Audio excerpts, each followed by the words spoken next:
Quiero invitarles a que podamos leer la palabra del Señor en Primera de Tesalonicenses, capítulo 2, versículos 1 al 12. Primera de Tesalonicenses, capítulo 2, versículo 1 al 12. Leeremos estos versículos y de esta manera los usaremos como base al mensaje de hoy.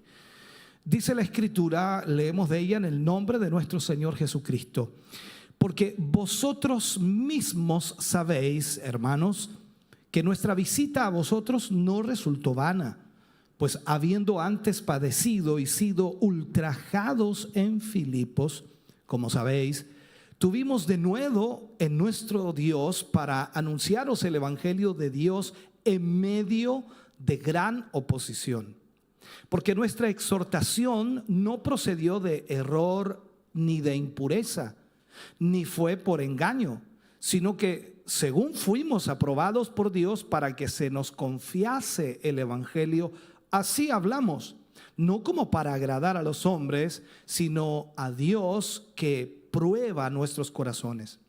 Porque nunca usamos de palabras lisonjeras, como sabéis, ni encubrimos avaricia. Dios es testigo, ni buscamos gloria de los hombres, ni de vosotros, ni de otros, aunque podíamos seros carga como apóstoles de Cristo. Antes fuimos tiernos entre vosotros, como la nodriza que cuida con ternura a sus propios hijos. Tan grande es nuestro afecto por vosotros, que hubiéramos querido entregaros no solo el Evangelio de Dios, sino también nuestras propias vidas, porque habéis llegado a sernos muy queridos. Porque os acordáis, hermanos, de nuestro trabajo y fatiga, como trabajando de noche y de día, para no ser gravosos a ninguno de vosotros, os predicamos el Evangelio de Dios.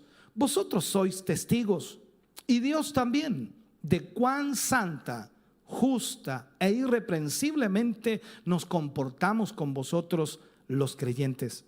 Así como también sabéis de qué modo, como el Padre a sus hijos, exhortábamos y consolábamos a cada uno de vosotros y os encargábamos que anduvieseis como es digno de Dios, que os llamó a su reino y gloria.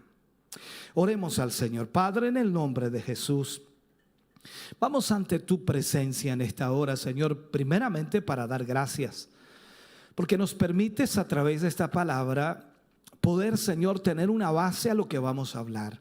Sin duda, Señor, tu palabra siempre será suficiente a nuestra vida. Siempre traerá respuestas y traerá enfoques y traerá, Señor, dirección.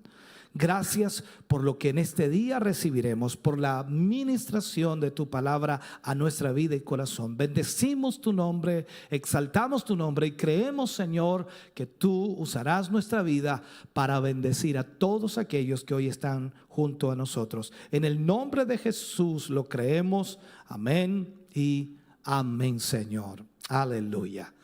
Hoy hablaremos, como ya está ahí en la pantalla, ¿no? El liderazgo de Pablo, el liderazgo de Pablo. ¿Cómo fue el liderazgo de Pablo en realidad? Aquí es donde uno debe analizar y debe ver. Creo que el liderazgo de Pablo debe ser como el modelo para nosotros, los creyentes, los cristianos, sobre todo porque él fue el apóstol a los gentiles. Pero la pregunta que nos hacemos es, ¿quién podrá llegar a la altura, al nivel del liderazgo de Pablo? Quizás es fácil poder tomar ciertos pasajes de la Biblia y decir, este fue Pablo, así fue Pablo y así debemos ser nosotros. Pero los procesos de vida de Pablo y también la experiencia y el trato de Dios con él y al mismo tiempo su relación con Dios es sorprendente. Por eso es importante mirar la Escritura. Recordemos algo, veamos la cercanía del apóstol con los creyentes. Recordemos que Pablo llegó a Tesalónica junto a un pequeño grupo de misioneros en el transcurso de su segundo viaje misionero. Fruto de esa visita que él estaba haciendo fue también la formación de una congregación de cristianos. O sea, al llegar a Tesalónica, ellos formaron una congregación. Sin embargo, el apóstol y su equipo de misioneros que había llegado no pudieron pasar mucho tiempo entre los cristianos de Tesalónica, debido lamentablemente a la fuerte oposición que los judíos estaban teniendo contra ellos. Y de esta manera entonces les obligó a salir de la ciudad precipitadamente. Tuvieron que huir, entre comillas, ¿no? Ahora, a partir de ese momento, Pablo no dejó de estar preocupado por estos nuevos creyentes, por estos jóvenes convertidos, si podemos enfocarlo de esa manera. Él sabía que el diablo aprovecharía su ausencia, aprovecharía la oportunidad para emplear todo tipo de tácticas con el fin de destruir a la iglesia naciente. Sus sospechas, o las sospechas de Pablo en cierta manera, se vieron confirmadas cuando Timoteo regresó de su visita a Tesalónica y le informa a Pablo de que los enemigos del evangelio estaban aprovechando la ausencia de los misioneros para desacreditarlos ante los ojos de los nuevos creyentes. Es como decir, estaban hablando mal de Pablo y de los que habían formado aquella iglesia en ese lugar. No cabe duda entonces de que su estrategia era buena, en el sentido de que esta gente que estaba haciendo daño estaba utilizando una buena estrategia, porque Pablo no estaba allí, ni tampoco los misioneros. Entonces, si lograban ellos denigrar el nombre de los apóstoles, al mismo tiempo estarían desacreditando el evangelio que les fue predicado. Esto es como decir la frase muy conocida que se utiliza por allí: mata al mensajero y también el mensaje morirá. Ellos debieron pensar de esa manera en realidad. Ahora, lo que realmente preocupaba a Pablo no era su propia reputación, no era que hablaran mal de él, sino le preocupaba la reputación del evangelio y ¿cómo llamarle? La perseverancia de los tesalonicenses en el camino de la salvación. Así que Pablo tomó la decisión de escribirles con el fin de recordarles cuál había sido su comportamiento mientras había estado con ellos y cómo estuvo, por supuesto, en todo momento en consonancia con el mensaje que él predicaba. Pero al mismo tiempo, él hace una defensa y expone ¿cuáles son las verdaderas motivaciones que un siervo de Dios debe tener para poder servir a Dios? Ahora, vamos a considerar en esto algunos puntos o algunas cosas o principios que tienen valor permanente cuando hablamos del liderazgo. Y más en nuestros tiempos cuando frecuentemente, lamentablemente, nos encontramos con escándalos originados por líderes religiosos que saltan incluso hasta a la prensa, a la televisión, porque no viven de manera coherente con el evangelio. Aquí es donde tenemos que observar con mucha madurez lo que Pablo, de alguna forma, en su defensa, comienza a exponer. En Primera de Tesalonicenses, capítulo 2, versículo 1, Pablo comienza y dice: porque vosotros mismos sabéis, hermanos, que nuestra visita a vosotros no resultó vana. La primera cosa que caracteriza el estilo del liderazgo del apóstol Pablo era su cercanía y transparencia con la gente. De tal manera que aunque había pasado poco tiempo en Tesalónica, no sabemos, no tengo el registro de cuánto tiempo fue el que pasó en Tesalónica. Todos los creyentes que habían recibido el evangelio, que habían creído, habían podido llegar a conocerle de forma muy personal. Era una iglesia naciente, entendamos, por favor, entendamos que también era una iglesia que estaba recién iniciando, pero no sabemos cuánto tiempo Pablo estuvo ahí con ellos, pero el tiempo que estuvo, él dice que tuvo una relación cercana. El apóstol no era una celebridad remota, por decirlo, no era un líder distante que difícilmente se podía acceder, sino que había vivido entre ellos, trabajando a su lado, y conocía también sus familias. Para ellos, Pablo no era un extraño y su ministerio lo había ejercido a la vista de todos de forma completamente transparente, sin nada que ocultar.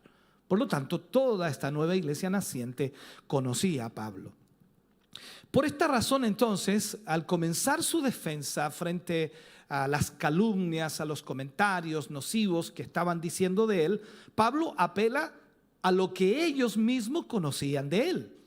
O sea, no apeló a ninguna palabra, sino que apeló a lo que ellos conocían de él. Veamos cómo este argumento lo repite una y otra vez Pablo. En Primera de Tesalonicenses, lo que leíamos 2:1, él dice, vosotros mismos sabéis. O sea, ustedes saben de esto. Luego en el versículo 2 dice, como sabéis, nuevamente apela a lo que ellos saben. Como sabéis, tuvimos de nuevo en nuestro Dios para anunciaros el evangelio. Luego en el versículo 5 dice, nunca usamos de palabras lisonjeras, como sabéis. O sea, está apelando a lo que ellos saben. Luego en el versículo 9 dice, porque os acordáis, hermanos, de nuestro trabajo y fatiga. Nuevamente lo que ellos saben. Y en el versículo 10, vosotros sois testigos, y Dios también, de cuán santa, justa e irreprensiblemente nos comportamos con vosotros. O sea, habla de lo que ellos saben de Él. No de lo que los demás dicen, no de lo que los demás opinan, sino de lo que ellos saben. Las iglesias necesitan pastores que tengan trato con ella, con toda la congregación, que sean transparentes, que actúen con, no sé, con naturalidad, por decirlo así. Y eso es necesario en este tiempo. Veamos otro punto aquí. Pablo tuvo una inquebrantable pasión por predicar el evangelio de Dios en medio de una fuerte oposición. La oposición estaba presente, estaban tratando de socavar lo que Pablo había alcanzado, logrado con la iglesia naciente de Tesalónica, y ahí él tiene que, a pesar de todo, sencillamente ejercer el evangelio y con una pasión tremenda predicarlo. Cuando vemos en Primera de Tesalonicenses capítulo 2, versículo 1 y 2, dice, porque vosotros mismos sabéis, hermanos, que nuestra visita a vosotros no resultó vana, pues habiendo antes padecido, dice, y sido ultrajados en Filipos, como sabéis, tuvimos de nuevo en nuestro Dios para anunciaros el evangelio de Dios en medio de gran oposición. Pablo les recuerda a los tesalonicenses que cuando llegó a Tesalónica, todavía tenía su cuerpo marcado por los azotes y el encarcelamiento que había tenido en Filipos.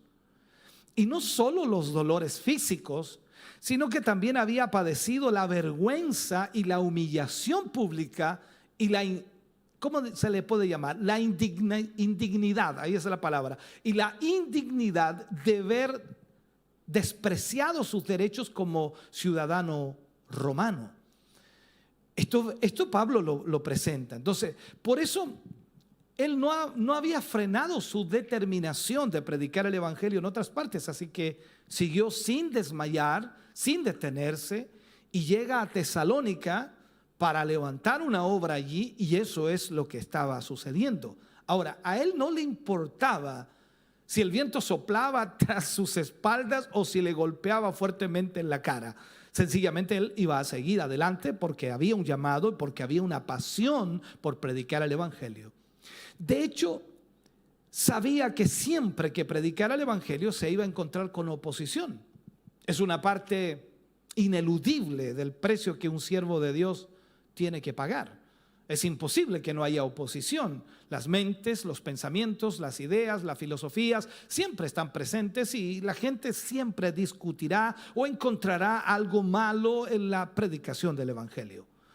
Humanamente hablando, después de todo lo que había pasado en Filipos, lo que aconsejaría el sentido común o la decisión de cualquier creyente sería retirarse o no correr más riesgos y ser bastante discreto. O sea, no llevar a cabo una evangelización tan abierta, tan directa, por decirlo así. Evitar de alguna forma predicar en la sinagoga sobre aquellos temas que tanto le estaban molestando a los judíos. Pablo no hizo nada de eso. Pablo siguió predicando como si nada hubiera sucedido. El apóstol no reaccionó como era de esperar y como cualquier creyente, quizás asustado, pudiera hacerlo. Él, desde una perspectiva meramente humana, no reaccionó así, sino que lejos de desanimarse, él continuó y siguió avanzando. Llegó entonces a Tesalónica, y aunque en Tesalónica percibió la misma oposición, tuvo denuedo en Dios para anunciar el evangelio. No se detuvo. La palabra denuedo, cuando la analizamos, denota la completa libertad con la que Pablo se sintió cuando predicaba allí. De hecho, se sentía como si estuviera en su propia casa. No se sentía en un lugar extraño. No tenía miedo, en otras palabras, sino que sentía una plena confianza para hablar del evangelio con toda claridad a los que podían oír ese evangelio. Y este denuedo que vence el temor, que vence la oposición que pueda haber y proporciona, por supuesto, una valentía extraordinaria, es obra del Espíritu Santo. Siempre el Espíritu Santo va a obrar en nuestra vida para darnos ese denuedo. Eso es algo sobrenatural que no se puede explicar humanamente, que tampoco se puede conseguir humanamente. No es algo que nosotros podamos crear en nuestro corazón, es algo que el Espíritu Santo crea. Así lo afirma Pablo cuando escribe a Timoteo su última carta antes de ser ejecutado. Recordemos lo que le dice en 2 de Timoteo, capítulo 1, versículos 7 y 8. Dice, porque no nos ha dado Dios espíritu de cobardía, sino de poder, de amor y de dominio propio. Por tanto, no te avergüences de dar testimonio de nuestro Señor, primero, ni de mí, preso suyo, sino participa de las aflicciones por el evangelio según el poder de Dios. O sea, queda muy claro que la misión de Pablo era una obra auténtica, era una obra verdadera, que tenía su origen en Dios. Y los creyentes tesalonicenses, en este caso, lo sabían bien, porque habían visto a Pablo vivir de la manera que él predicaba. Veamos entonces, por otra parte, las motivaciones de su predicación, y las motivaciones en realidad eran puras. Cuando vemos en 1 de Tesalonicenses capítulo 2, versículo 3, vemos allí, dice, porque nuestra exhortación no procedió de error, ni de impureza, ni fue por engaño. Cuando leemos este versículo, no es difícil imaginar las acusaciones de los enemigos hacia Pablo, porque claro, ellos hablaban mal de Pablo y hablaban mal de lo que Pablo enseñaba. Ellos debían estar diciendo que el mensaje predicado por el apóstol Pablo había sido un mensaje erróneo y que sus motivaciones eran impuras y sus métodos se caracterizaban por el engaño y al mismo tiempo la manipulación. Estas acusaciones han sido frecuentes en todas las épocas, en todo tiempo. Cada vez que Dios levanta a un hombre de Dios, siempre habrá este tipo de palabras o sencillamente de enfoques, que es un engañador, que es un manipulador, que sencillamente tiene motivos impuros, que está utilizando métodos totalmente erróneos o está enseñando algo erróneo. En fin, siempre habrá este tipo de cosas. La palabra de Dios siempre tendrá la verdad, por lo menos en eso tenemos la seguridad. ¿Cuál fue la defensa de Pablo? Porque la defensa de Pablo se basa entonces en los siguientes puntos cuando nosotros vemos. Su mensaje les había sido confiado por Dios. Dios mismo le había llamado para que él predicara ese mensaje. Y de ahí entonces viene su completa veracidad, su fiabilidad y también su autoridad. Por lo tanto, Pablo estaba predicando un mensaje que venía de Dios. No había en ese mensaje de Pablo ninguna invención humana. Sus motivaciones estaban marcadas por la santidad y habían sido probadas y aprobadas por Dios mismo. O sea, los métodos que Pablo estaba usando son marcados por la honestidad. No empleaba procedimientos astutos ni engañosos con el fin de atrapar a sus oyentes. La palabra traducida, por ejemplo, engaño, tiene varias derivaciones, pero una de ellas se empleaba para describir la carnada que servía para atraer y atrapar el pez. Usted sabe que hasta el día de hoy se utiliza eso, una carnada para atrapar el pez, y el pez cree que es algo verdadero, esas cositas de lata, ¿no?, que utilizan, y lógicamente es un engaño. Ahora, las palabras de Pablo no tenían nada que ver con el engaño, no eran este tipo de predicadores que crean una atmósfera artificial para manipular a sus oyentes. Nada de palabrería, nada de mentiras, ni tampoco de artimañas. Pablo sabía que la cualidad principal de un líder que realmente sea íntegro o incuestionable tiene que ser un hombre honesto. Solo así puede ganarse la confianza de los que le siguen. De ahí entonces su comportamiento en todas partes. De ahí venía y derivaba todo lo que él hacía constantemente. Por eso cuando leemos en 2 de Corintios, capítulo 4, versículo 2, Pablo habla, dice: antes bien, renunciamos a lo oculto y vergonzoso, no andando con astucia ni adulterando la palabra de Dios, sino por la manifestación de la verdad, recomendándonos a toda conciencia humana delante de Dios. Eso es lo que Pablo habló allí. ¿Qué más hace Pablo en su liderazgo? Pablo dice una frase bien importante, dice que somos probados y aprobados por Dios. En el caso de él, eso es lo que él está planteando. Probados y aprobados por Dios. En 1 de Tesalonicenses, versículo 4, capítulo 2, versículo 4, dice: sino que según fuimos aprobados por Dios para que se nos confiase el evangelio, así hablamos, no como para agradar a los hombres, sino a Dios, que prueba nuestros corazones. O sea, Dios había sometido a una prueba rigurosa a Pablo. Y este había sido hallado genuino, auténtico, por lo que había puesto sobre él su sello de aprobación. Dios había llamado a Pablo. Y este es el significado de la expresión fuimos aprobados, que se usaba para describir lo que hacía un experto en metales para determinar la calidad o el peso de una moneda. Cuando Pablo escribía a Timoteo muchos años después, todavía se asombraba de que Dios hubiera tenido o lo hubiera tenido a él por fiel y le hubiera puesto en el ministerio, depositando en él el tesoro del evangelio. Pablo lo explicaba así en 1 de Timoteo 1:12. Notemos también que esta aprobación divina no era simplemente una apreciación subjetiva de Pablo. O sea, no es que a Pablo le parecía, sino que otras personas habían confirmado también que había sido Dios quien realmente le había señalado para este ministerio. El primero a quien Dios reveló esto fue Ananías. Lo vemos en el capítulo 9, versículo 15, cuando Dios llama a Ananías y le dice que vaya a orar por Pablo. Años después, entendamos esto, los apóstoles de Jerusalén ratificaron la legitimidad de su ministerio. Se lee en Gálatas capítulo 2, versículo 8 y 9, si no lo ha leído.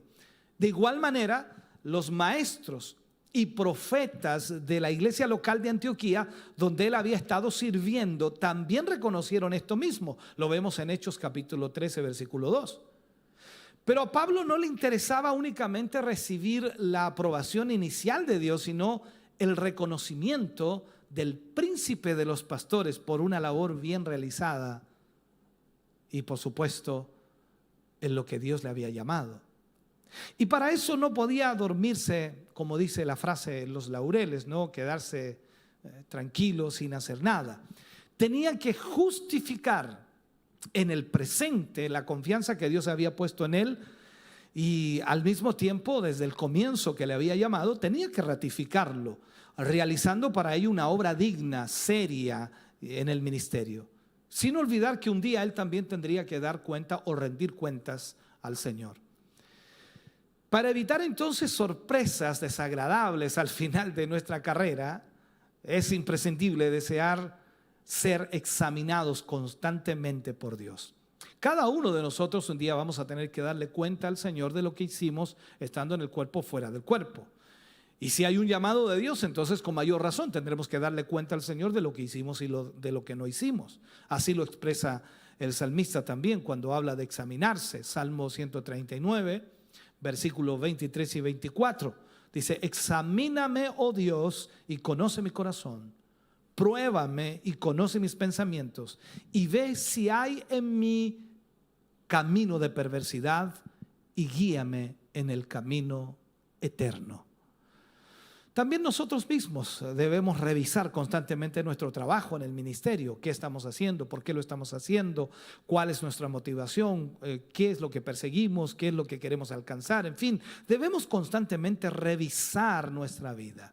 Estas son algunas de las preguntas que por supuesto podemos hacernos. Dejaré algunas preguntas. Por ejemplo, la primera pregunta que podemos hacernos en el ministerio es: ¿hay algún tipo de impureza moral o personal en mi ministerio? La segunda de ellas: ¿sirvo en el ministerio por amor al dinero?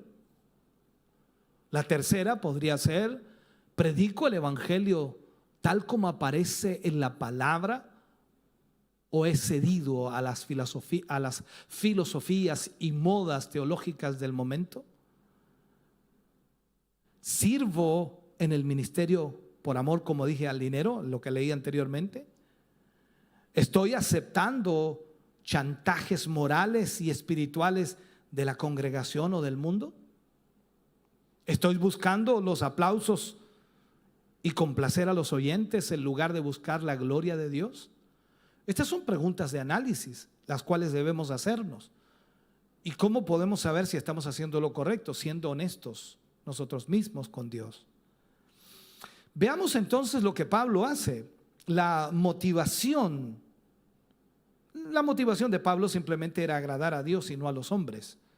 Cuando leemos en Primera de Tesalonicenses capítulo 2 versículo 4, dice: no como para agradar a los hombres, sino a Dios. Los predicadores se enfrentan continuamente muchas tentaciones, constantemente. Uno comienza a pensar, y las preguntas pueden ser estas: ¿le gustará a la gente mi exposición, mi tema? ¿Les caerá bien? ¿Me volverán a invitar? Los predicadores están en esta lucha. Otros se preguntan: ¿me traerá remuneración esto? ¿Me hará famoso? Quizás Pablo también había sentido esta lucha dentro de sí mismo, pero una y otra vez afirmaba que su único interés estaba en agradar a Dios.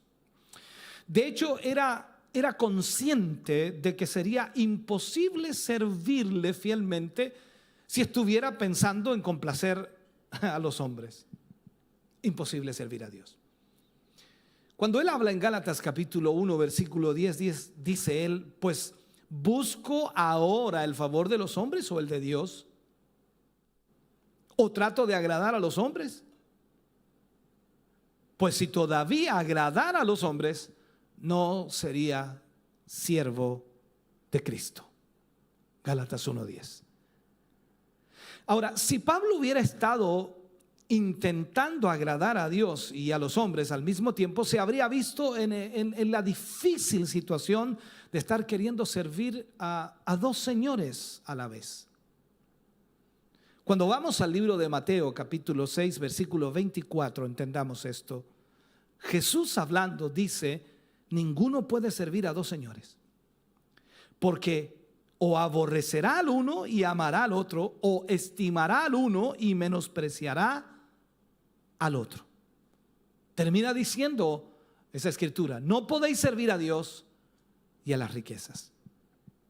El apóstol sabía entonces que el evangelio de la cruz que predicaba no era popular. Lo vimos en el tema anterior, que a muchas personas les desagradaba y no estaban de acuerdo con él. Pero Pablo no se proponía cambiarlo para decirle a la gente lo que ella quería oír, sino que les seguiría predicando lo que necesitaban oír, puesto que estaba en juego el destino eterno de sus almas. Por lo tanto, ¿para qué cambiar lo que realmente salva? Lo otro que Pablo hacía era que él no buscaba provecho ni exaltación personal.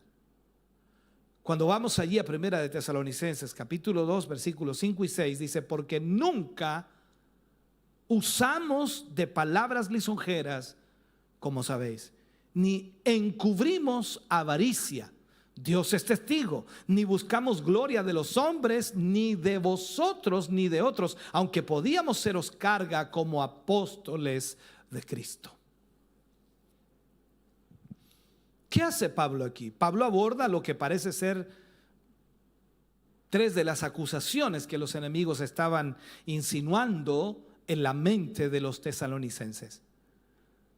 Los misioneros utilizaban palabras lisonjeras para engañaros. Eso es lo que trata de decir Pablo. Ellos actúan por amor al dinero y solo están buscando fomentar su reputación y hacerse importante entre vosotros.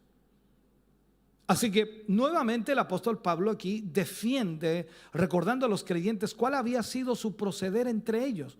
O sea, ¿qué hice yo entre ustedes? ¿Cómo viví entre ustedes? Por eso él dice, nunca usamos de palabras lisonjeras. Es cierto que la persona que actúa buscando propia gloria entre los hombres siempre va a estar empleando un lenguaje lisonjero.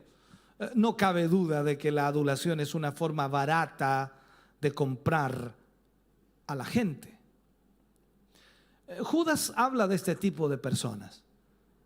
En el libro de Judas, capítulo 1, versículo 16, dice, andan según sus propios deseos, cuya boca habla cosas infladas, adulando a las personas para sacar provecho. Pablo no era un diplomático o político religioso. No era ansioso de hallar las palabras que sonaran bien en los oídos de aquellos que escuchaban o que podrían ayudarle a escalar incluso las alturas de la fama en este mundo. Pablo no se preocupaba de eso.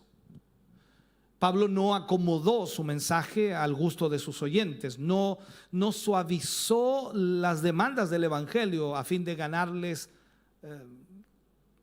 para su causa, tampoco lo hizo. No proclamó el perdón gratuito de Dios escondiendo la necesidad de vivir una vida santa y recta. No ocultó el precio que hay que pagar para poder seguir fielmente a Cristo. No eludió Pablo temas impopulares como el juicio final y la condenación eterna. Pablo habló mucho de eso. Pablo también menciona la frase, dice, ni encubrimos avaricia. Seguramente algunos estaban diciendo que él estaba metido en el negocio de la predicación, porque así le llaman a algunos hoy día, están en el negocio de la predicación, por lo que sacaba de ello y por lo que usaba la adulación para conquistar a la gente. Ese es el negocio de la predicación, y Pablo no estaba metido en eso.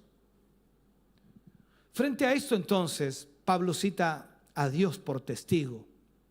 Y él afirma que su manera de trabajar no estaba orientada en ningún momento hacia el beneficio propio, sino que había servido a los creyentes de forma totalmente desinteresada. Por esto Pablo no negaba el derecho que como apóstol tenía a recibir ayuda material a cambio de un ministerio espiritual. Él mismo lo había dicho en otras ocasiones y lo habló claramente. Cuando leemos primera de Timoteo capítulo 5 versículo 18, pues la escritura dice, no pondrás bozal al buey que trilla, y digno es el obrero de su salario.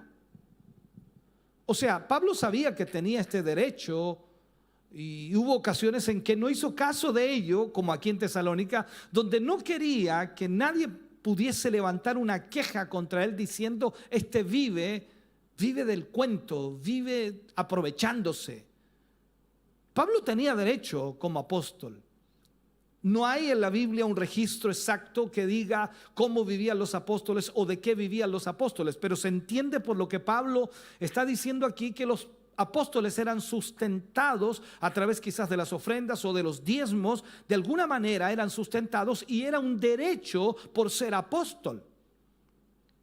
Y en ese sentido, entonces Pablo dice, yo no abusé de mi derecho, sino que yo trabajé con mis propias manos, me sustenté a mí mismo, aunque pude haber usado el derecho de que ustedes me sustentaran.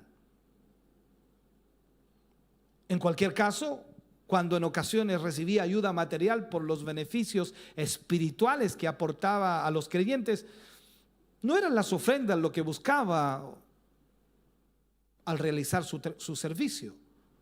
O sea, vemos ahí entonces que Pablo recibía ofrendas, pero no abusaba de aquello. Ahora, es admirable la humildad de Pablo, que era capaz de limitar su autoridad en beneficio de los demás. Aquí hay un verdadero líder cristiano que está dispuesto de alguna manera a no hacer uso de su poder y mostrar constantemente su dominio sobre otros. O sea, él no quiere hacer eso, sino que es capaz de controlarse e incluso, podríamos agregar, de ceder sus derechos legítimos por el bien de otros. Ese era Pablo. Pablo también trató y cuidó a los creyentes con ternura y con calor personal. El versículo 7 dice, de 1 de Tesalonicenses 2:7, antes fuimos tiernos entre vosotros, como la nodriza que cuida con ternura a sus propios hijos. Hasta este momento Pablo se ha defendido de las acusaciones de sus opositores, diciendo lo que no había hecho. Pero a partir de aquí comienza a explicar los aspectos positivos de su liderazgo. O sea, ahora comienza a exponer lo que él había hecho. Para ello utiliza dos figuras, una nodriza y una madre, ambas aplicadas a la misma persona, a él mismo. Por un lado, la nodriza es una mujer que amamanta o cría a niños que no son suyos. Quizá Pablo está dando esta ilustración porque es consciente de que los creyentes que están bajo su cuidado no le pertenecen a él, sino que son del Señor. Luego pasa rápidamente a decir que esto no lo hace como una persona profesional, sino como una madre. Utiliza la misma ternura y el mismo sentido de responsabilidad como los trataría o como trataría él a sus propios hijos. Esta figura de una madre que cuida de sus hijos es muy sencilla de entender y también tiene una rica profundidad en el significado. Nos sugiere amor sacrificado o desprendido, cuidado, ternura, afecto, protección. Eso es lo que hace una madre con sus hijos. Pablo veía entonces a los creyentes de Tesalónica como niños recién nacidos a quienes tenía que cuidar con esmero y con cariño. Un líder cristiano no debe ser autoritario, no debe ser distante, no debe ser duro, no debe ser intransigente, sino una persona tierna, asequible o accesible, afable, dispuesta a entender a los demás con amor sacrificado. Y eso dependerá mucho también de la congregación que tenga. Un comportamiento santo tenía Pablo y era como un modelo para todos los creyentes. Ese comportamiento debe existir hoy en cada creyente. En 1 de Tesalonicenses 2:10 dice, vosotros sois testigos, y Dios también, de cuán santa, justa e irreprensiblemente nos comportamos con vosotros los creyentes.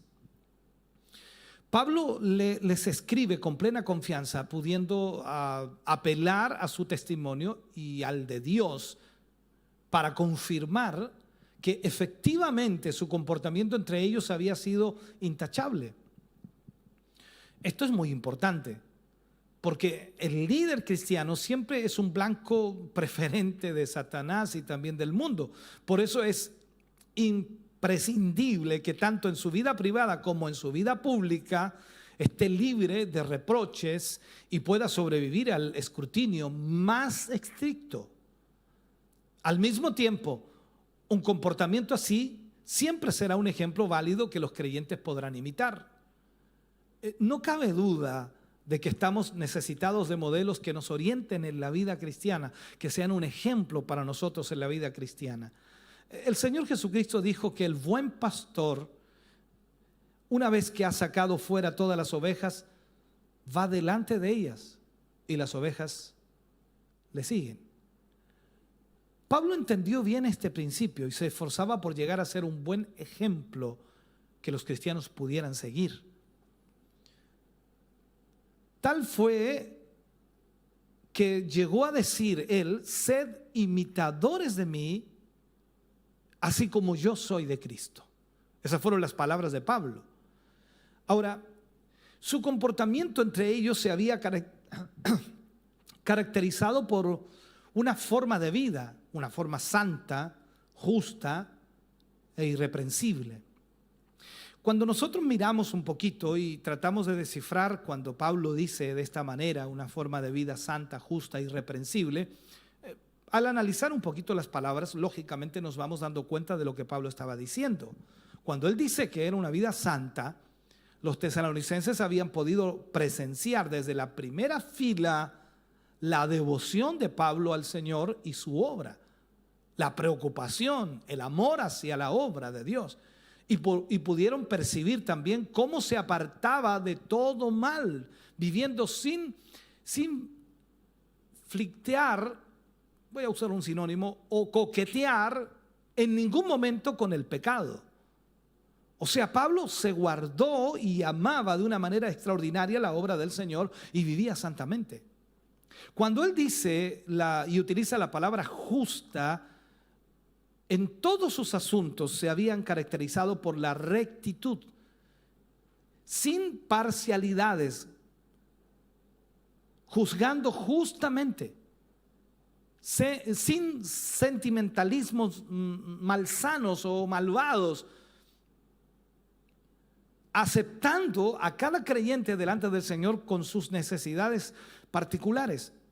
Por otro lado, si vemos esto, en su presentación del Evangelio había sido honesto, recto en la administración de la iglesia y noble también en sus motivaciones. Y cuando menciona la palabra irreprensiblemente, tal había sido su comportamiento que ninguna queja podía sostenerse después de hacer una investigación. O sea, cuando se analiza la vida de Pablo no se encuentra absolutamente nada que se pueda criticar.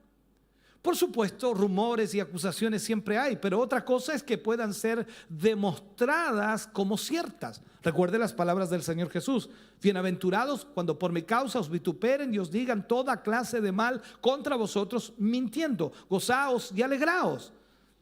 Ahora, este es un asunto de los requisitos fundamentales del obispo también. El que anhela obispado, buena obra desea, pero tiene que ser marido de una sola mujer, tener a sus hijos en sujeción, gobernar bien su casa. En fin, la Escritura nos menciona eso.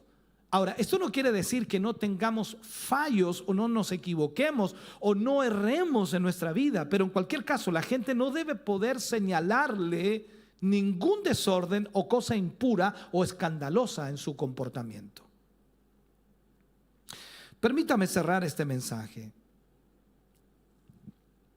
Y ya terminando en este punto, la meta de su ministerio es que los creyentes anden como es digno de Dios, glorificando en todo a Dios.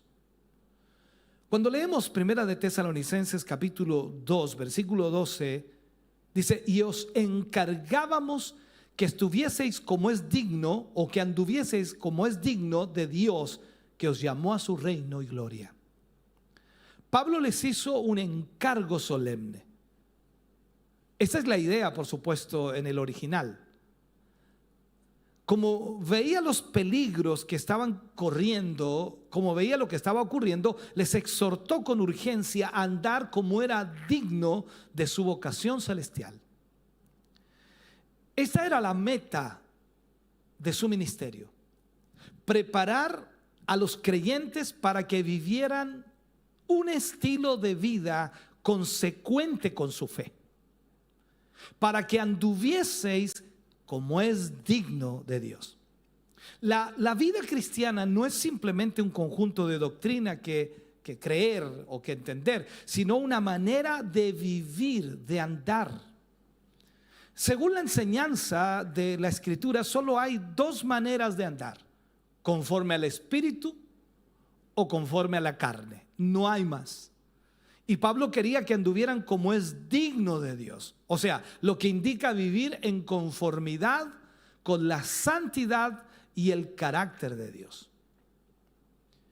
Debemos vivir entonces justamente. Debemos ser perfectos como nuestro Padre Celestial es perfecto. Debemos ser imitadores de Dios como hijos amados. Esto implica entonces vivir en estrecha comunión con el Señor, obedeciéndole, siguiéndole, vivir en este mundo conforme a los principios de su reino futuro. Para conseguir este fin, Pablo sabía que la labor de un pastor puede contribuir mucho a que esta meta se alcance en la vida. O sea, cada líder, cada pastor tiene que tener esa prioridad de que su iglesia pueda vivir en santidad y pueda vivir de acuerdo al llamado que Dios nos ha hecho. Y puedo decir y terminar con esta pregunta: ¿puede haber una ocupación tan bendita o más bendita, o un desafío más glorioso en la vida que ser un creyente, que ser un hijo de Dios, que recibir un llamado de Dios? ¿Puede haber una ocupación más bendita que esa? Yo creo que no. Por eso entonces, cuando Pablo habla de todo esto y de su liderazgo, y cuando defiende su liderazgo, lo hace en base a lo que él vivía y experimentaba. Por eso constantemente los versículos que veíamos, Pablo les dice: porque vosotros mismos sabéis, como vosotros sabéis, porque vosotros sabéis. O sea, Pablo había vivido con ellos y sabían perfectamente quién era Pablo, por cómo él había vivido entre ellos. Hermano querido, espero que esta palabra pueda ayudarte a crecer en el Señor. Padre, oramos en el nombre de Jesús. Vamos ante su presencia, dando gracias, Señor, por esta palabra, dando gracias porque nos has hablado una vez más. Gracias por todo tu amor y misericordia. Gracias por todo lo que tú nos enseñas diariamente. En el nombre de Jesús agradecemos, Dios mío, este tiempo y agradecemos tu instrucción. Permite que esta palabra, Señor, que hemos podido ministrar a tus hijos y a tus hijas, vaya trayendo respuestas y cambios en sus vidas. En el nombre de Jesús. Amén y amén, Señor. Cantamos al Señor y luego, por supuesto,